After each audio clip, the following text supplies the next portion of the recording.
యేసు ప్రభు భూమి మీద జీవిస్తున్న దినాల్లో ఎంతో మందికి మేలు చేశాడు, ఎంతో మందికి స్వస్థపరిచాడు, ఎంతో మందిని పట్టుకొని బాగు చేశాడు.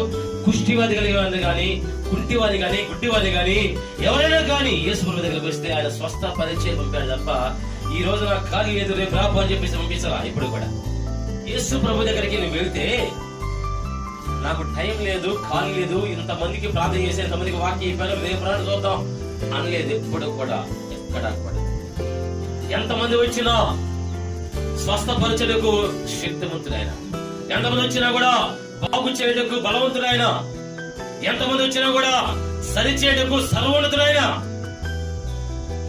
ఎంతమంది వచ్చినా అంతమందికి ఆహారం పెట్టుటకు ఆశ్చర్యకరుడు ఆయన.